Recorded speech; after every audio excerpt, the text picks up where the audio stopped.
all I've done is sit in this boat since the time this happened. That was the love of my life. And I love so more than you could ever imagine, ever. Okay? And like, she had some issues, and that's okay. We worked through those issues. You know, we worked through things. Her family turned their back on her. They wouldn't answer her phone calls. Their mom wouldn't let her speak to her kids. Mother's Day came, she was crushed. All she wanted to do was speak to her kids. That's the only time I ever spoke to whoever her oldest sister is. And she said, James is the only one that's ever took care of me, stood up for me, and like backed me no matter what. Okay? Like, I understand they're mad, and I'm mad too. But I can't, I don't have, there's cameras everywhere. There should be answers here.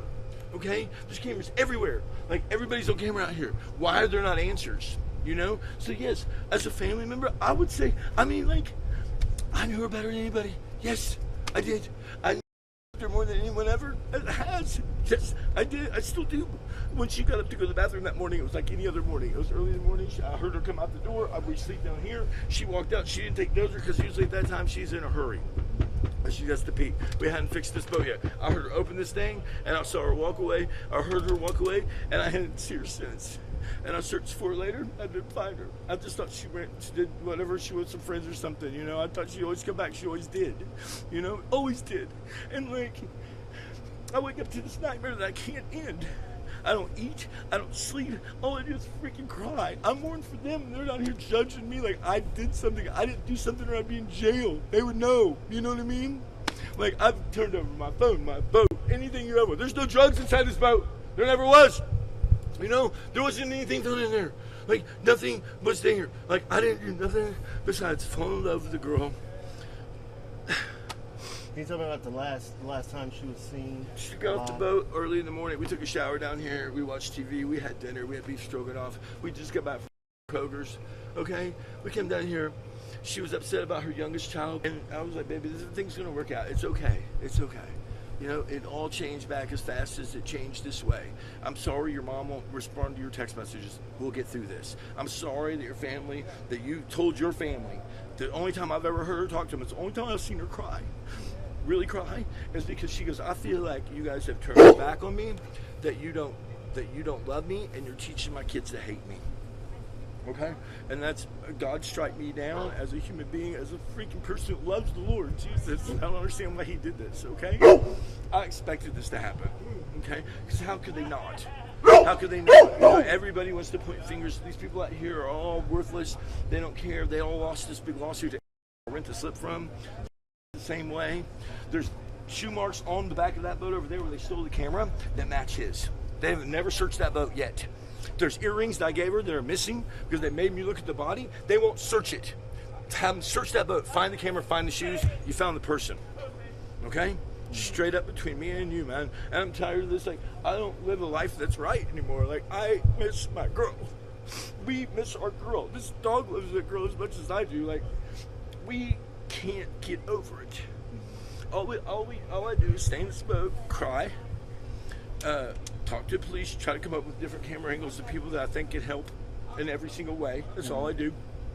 We had the police out here 17 times because the HOA people, not once do we have the police here for us arguing or fighting. Not once was their hands put on any woman in my life. You could talk to all my ex-girlfriends, my ex-life, everybody. I've never hurt anybody. I'm a teddy bear, man.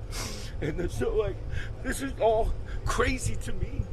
And I don't know how to deal with it. They're supposed to send me help, but no one's coming out here to help me. You know, they took my phone for 7 days. I couldn't even talk to my family. What would you say to the people who think that you may be at fault? I think that because I'm the last person that saw her and I'm the one that loved her and we were always together, attached to the hip, I understand. Like, you ain't got no one else to blame yet. You know, the police haven't come up with anybody. So they have. I'm not even a person of interest. Okay? I'm not even a person of interest because I've turned over everything immediately. I don't get an attorney because I got nothing to hide. I went down to the police office for 12 hours, got interrogated. I went down, I gave him my phone, I gave him my life, I gave him my boat. Everything I say is perfect. You know, that girl was loved dearly by me and this dog, and she's all I had, and I was all she had. And these people took her from me, and I know in my heart that something to do with it, because he always just talks shit. And the day that she died, like that floating ramp right there, was locked up over there because they didn't want us to use the my dinghy boat that got stolen 3 weeks ago. So they tied my dinghy boat over there, and they moved that ramp over there, and they locked it up. But that morning, whenever this came down, and everybody came to realization, he was on the boat going to get the body, which shouldn't have never happened. He should have never tampered with that. He should never have been there. I didn't even know where she was. I didn't know she was hung or had a rope around her neck. And so the cops told me 15 hours later at their place. I didn't know where she was. The only reason I went back in this boat that day is because I could not handle to see her body. Okay? That's the truth. And I fell down in there and I cried. And I left the door open and I said, you come in if you want. I'm crushed. You know, I didn't know how to handle any of this. And there's not a book you can read for this. There's nothing nothing's going to change the fact that this girl's never coming back. And all I do is look for her to come back. You know, I expected that with the family, man, at some point. You know, I expected that. But they don't know me. They never spoke to me. But I'll tell you what, I know them. And I know how they treated her. And I know I know this much that I've learned firsthand that I can speak to.